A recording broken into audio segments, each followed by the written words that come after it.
नमस्कार, capital TV Uttar Pradesh देख रहे हैं आप। मैं हूं आपके साथ राधिका राज। आज इस स्पेशल स्टोरी में बात होगी पहलगाम की। पहलगाम में हुए आतंकी हमले का भुगतान पाकिस्तान अभी तक चुका रहा है और आगे भी चुकाना पड़ेगा। जिस तरीके से पाकिस्तान ने हमला किया उसके बाद से पाकिस्तान को केवल करारा जवाब दिया जा रहा है, चाहे वो मिसाइल दागकर हो या फिर एनकाउंटर करके। तो क्या चल रहा है जानेंगे विस्तार से।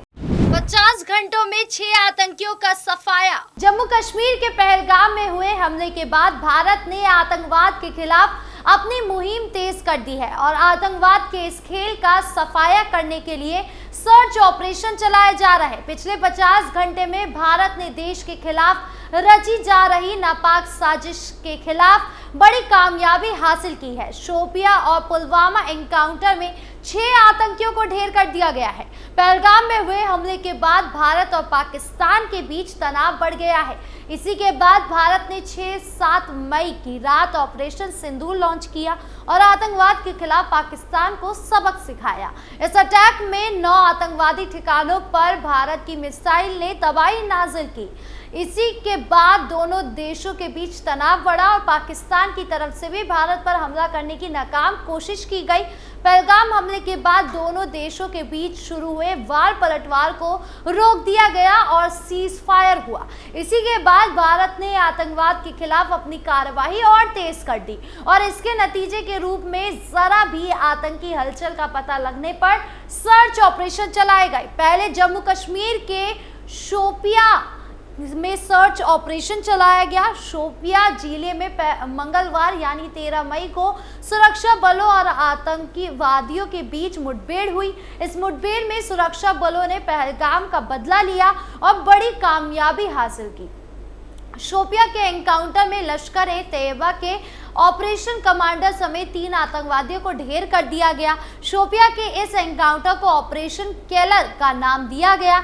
दक्षिण कश्मीर के शोपिया जिले के शुक्रू केलर इलाके में आतंकवादियों की मौजूदगी के बारे में जानकारी मिलने के बाद सुरक्षा बलों ने इलाके की घेराबंदी की और सर्च ऑपरेशन शुरू को अंजाम दिया। लेकिन जब सुरक्षा बल शांति से सर्च ऑपरेशन चला रहे थे तभी आतंकवादियों की तरफ से फायरिंग की गई। इस गोलीबारी के जवाब में सेना ने मुंहतोड़ जवाब दिया और एनकाउंटर में 3 आतंकवादी ढेर हो गए।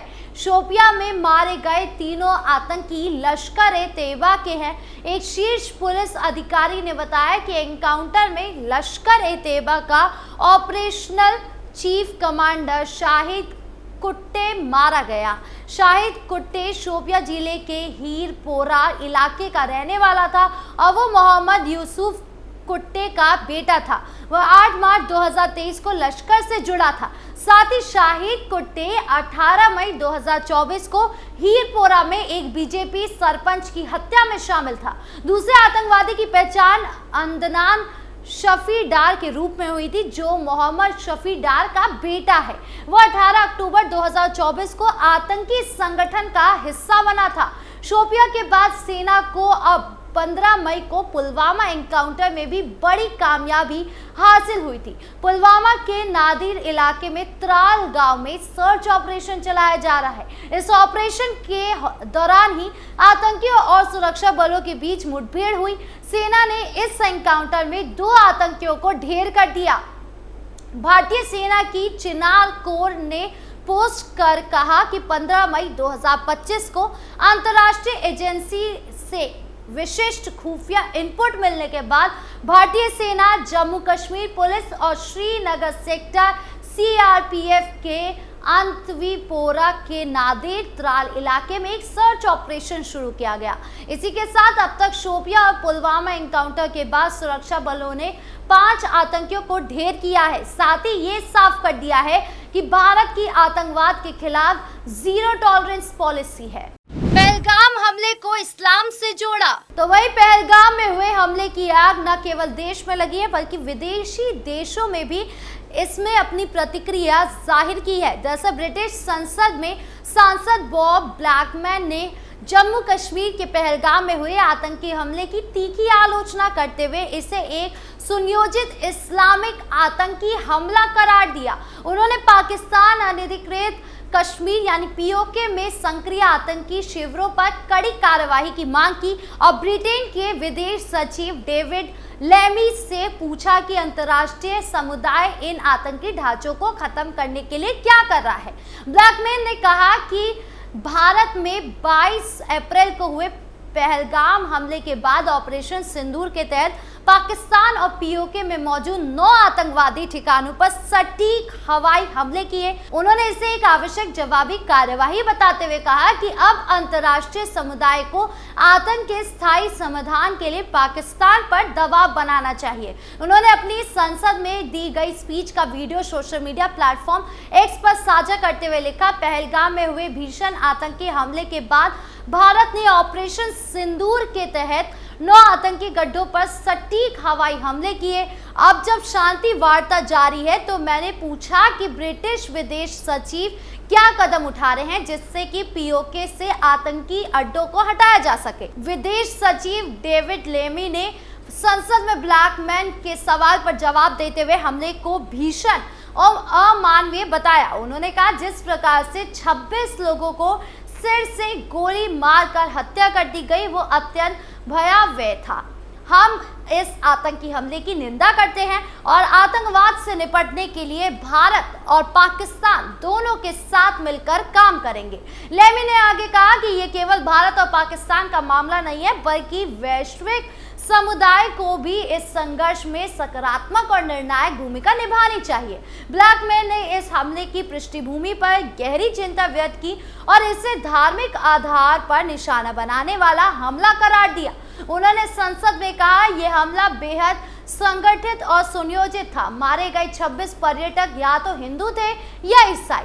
उन्हें सिर से गोली मारकर हत्या कर दी गई। ये एक सुनियोजित इस्लामी हमला था जिसमें निर्दोष पर्यटकों को सिर्फ उनकी धार्मिक पहचान के कारण निशाना बनाया गया। उन्होंने ब्रिटिश सरकार से आग्रह किया कि वो भारत के साथ खड़े होकर पीओके में आतंक के ढांचे को खत्म करने के लिए कूटनीतिक और रणनीतिक दबाव बनाए।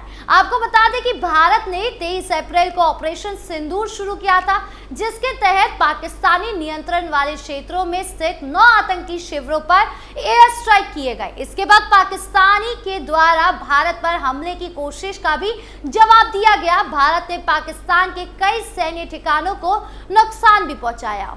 जम्मू कश्मीर में तैनात जवान 2 महीने से लापता। तो वही पहलगाम से जुड़े एक और मुद्दे की बात करें तो जम्मू कश्मीर पुलिस ने एक ऐसे सैनिक के खिलाफ प्रथम सूचना रिपोर्ट यानी एफआईआर दर्ज की है जो मार्च से लापता था और एक वीडियो क्लिप ने उसने दावा किया है कि 22 अप्रैल को पहलगाम में हुए आतंकी हमले को अंदरूनी साजिश कहा गया। प्रेस इंफॉर्मेशन ब्यूरो यानी पीआईबी ने कहा कि सैनिक एक डेजर्टर है और मार्च 2025 में अपनी ड्यूटी पर उपस्थित नहीं रहा, ना ही वो अपने परिवार के संपर्क में रहा। वीडियो वायरल होने के बाद जम्मू कश्मीर पुलिस ने सैनिक के खिलाफ एफआईआर दर्ज की। सेना के सिपाही दिलहर मुश्ताक सोफी 29 आरआर के सिपाही की गुमशुदगी की रिपोर्ट 11/3/2025 में दर्ज की गई थी जिसे सोशल मीडिया पर उसका वीडियो सामने आने के बाद एफआईआर में बदल दिया गया। पुलिस ने एक बयान में कहा, वीडियो जो उसके पिता और चाचा द्वारा सत्यापित किया गया है ने एफआईआर दर्ज कराने को प्रेरित किया। पुलिस ने कहा कि एफआईआर गंदरबल पुलिस स्टेशन में भारतीय न्याय संहिता यानी बीएनएस की धारा 197 और 152 के तहत दर्ज की गई है। प्रारंभिक जांच से भी पता चला है कि व्यक्ति ऑनलाइन जुए में शामिल था और उसके पास 10 लाख से अधिक का कर्ज था। पुलिस ने कहा जांच शुरू कर दी गई है। देखिए सेना का ये वीडियो। मेरे कश्मीरी भाइयों, मेरा नाम आरएफएन दिलेर मुश्ताक है और मेरी यूनिट 29 आरआर है और ये मेरा कार्ड है और मेरे सीओ का नाम कर्नल समिदा बनर्जी है और मैं रहने वाला हूँ त्राल पुलवामा का।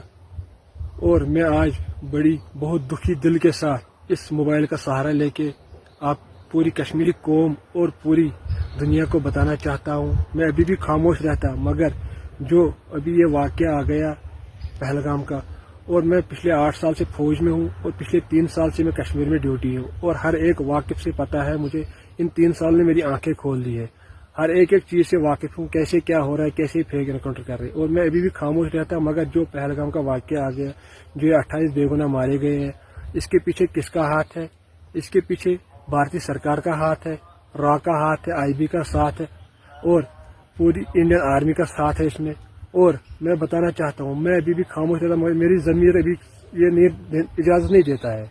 और मैं कहना चाहता हूँ, अगर मैं झूठ बोल रहा हूँ तो मेरा CEO गीता पर हाथ रख के कसम खाए और मैं कुरान पाक पर हाथ रख के कसम खाऊंगा। हर एक इनका झूठा ऑपरेशन बताऊंगा, सब कुछ बताऊंगा। अगर मैं झूठ बोल रहा हूँ तो मेरे CEO को बताओ, वो कसम खाए। और मैं अपने भाई को बताना चाहता हूँ कि वो भी भारतीय फौज छोड़ दे। और अपने माँ बाप को बताना चाहता हूँ कि उनने मुझे फौज में भेजकर गलती की है। हालांकि सेना की कही हर बात झूठ है और अब इस मामले पर पुलिस जांच कर रही है। यानी कुल मिलाकर पहलगाम हमले को लेकर ताबड़तोड़ एक्शन जारी है। आपके इस पूरे मामले को लेकर क्या राय है, कमेंट बॉक्स में जरूर बताएं। वीडियो अच्छी लगी हो तो लाइक शेयर करें और चैनल को सब्सक्राइब करना ना भूलें। नमस्कार।